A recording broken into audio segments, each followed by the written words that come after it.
이제는 아이스 브레이킹 말고 아이스 히팅 하자. 성공적인 아이스 히팅 방법 세 번째, 액티비티. 이왕이면 활동적이게 진행하라.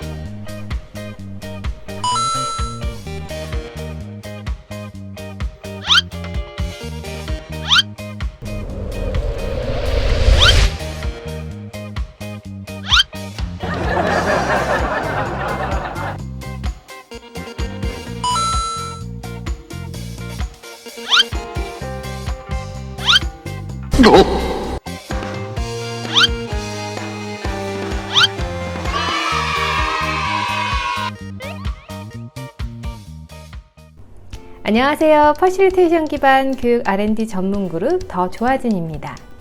앞선 두 가지 사례 잘 보셨나요?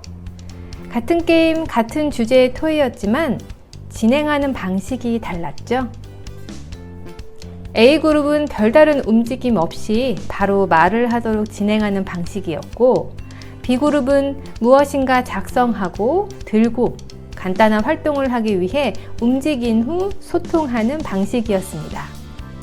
A그룹과 B그룹 중 어떤 그룹의 몰입도가 높았을까요? 네, 바로 B그룹의 몰입도가 높았습니다. 그 이유는 바로 움직임에 있었는데요. 미국 한 대학교 연구원들이 고등학생들에게 스탠딩 책상을 제공하고 연구한 결과 스탠딩 책상을 꾸준히 사용한 학생들의 신경 인지 능력이 약 7에서 14% 향상되었다는 것을 보여주었습니다. 다시 말하면 아주 적은 양의 움직임이었지만 앉아만 있던 학생들에 비해 학습적인 면에서 아주 긍정적인 영향을 미쳤다는 것입니다. 공자님도 이런 말을 하셨죠? 사람들은 들은 것은 쉽게 잊어버리고 본 것은 기억하지만 직접 몸을 움직여 본 것은 모두 이해가 된다라고요. 아이스 히팅도 마찬가지입니다. 아이스 히팅의 목적이 모든 참여자들이 심리적 안정감을 유지하며 모임 목적에 자연스럽게 도달하게 이끄는 것이기 때문에 이왕이면 활동적으로 진행하여 주제에 더 몰입하게 만드는 것이죠. 그래서 하모니와 이지 앤 엔조이를 고려하여 활동을 정했다면 이제는 그 활동을 보다 활동적으로 진행하도록 고민해야 합니다. 그래서 가만히 있기보다는 손을 움직이고 자세를 바꾸고 이왕이면 일어나서 더 나아가 공간을 이동하도록 리드하는 것이 좋겠죠? 그러면 성공적인 아이스 히팅 방법 중 액티비티 한번 사례에 적용해 볼까요? 먼저 간단한 활동을 합니다.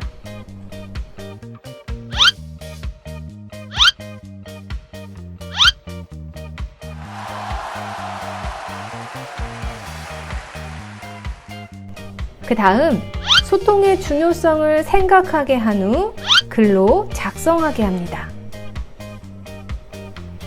그리고 진행자에게 이야기하는 것이 아니라 바로 옆 사람과 마주 보도록, 즉 자세를 바꾸게 하여 작성한 자신의 생각을 말하게 합니다. 여기서 끝이면 좀 아쉽죠? 더 활동적이게 바꿔볼까요? 이왕이면 자리에서 일어나 다른 조로 이동하여 다른 사람과 만나게 합니다. 그리고 여기에 재미 요소를 조금 더 섞자면 제한 시간 안에 더 많은 사람들의 이야기를 듣고 오는 사람 또는 조원들이 만나고 온 사람의 수 총합이 제일 큰 조에게 포상을 하는 것이죠. 네, 억지로 생각을 열려는 노력 없이 스스로 알아서 역동적으로 움직이는 모습 상상이 되시나요? 네, 이것이 아이스 히팅을 성공하기 위한 세 번째 법칙, 바로 액티비티의 효과입니다. 그렇다면 액티비티하게 진행하기 위해 무엇을 고려하고 체크해야 할까요? 먼저 진행 장소는 어떠한가 체크해 봐야겠죠?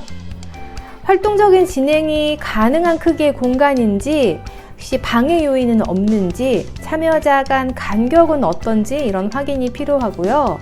또 가장 중요한 거, 전혀 움직일 수 없는 공간이다 하더라도 앞뒤 또는 옆 사람 간 1대1이라도 소통하게 하는 방법을 꼭 찾으셔야 합니다.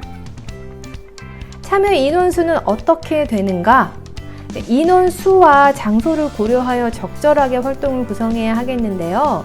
인원이 너무 많으면 소그룹 활동이 조금 좋고, 또 인원이 너무 적으면 전체 대상으로 진행하는 방법이 조금 더 효과적이겠죠?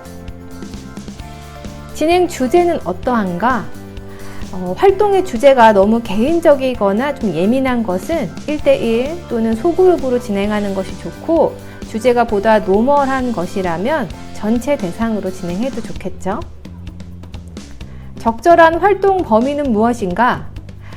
앉아서 하는 활동, 서서 하는 활동, 또 서서 움직이게 하는 활동 중 어디까지 진행해야 좋을지 선택을 하는 것이 좋겠죠. 그런데 이 선택을 결정하는데 어떤 장소의 공간적 범위도 중요하지만 예상 가능한 참여자의 적극도에 따라 선정하는 것도 고려해야 합니다. 활동을 위해 필요한 준비가 간단한가? 바로 쉽게 구할 수 있고 바로 치우거나 정리할 수 있는 재료로 진행하는 것이 좋고, 준비 시간은 최대한 짧게 할 수 있도록 진행하는 것이 아주 중요합니다. 네, 여기까지 아이스 히팅 성공 방법, 액티비티에 대해 이야기 나눠봤는데요. 참여자들의 능동적인 몰입을 위해 가장 중요한 방법이니 꼭 기억하시기 바랍니다. 그럼 마지막 핑크에 대한 내용으로 다시 돌아오겠습니다. 다음에도 더 좋아짐과 함께해요.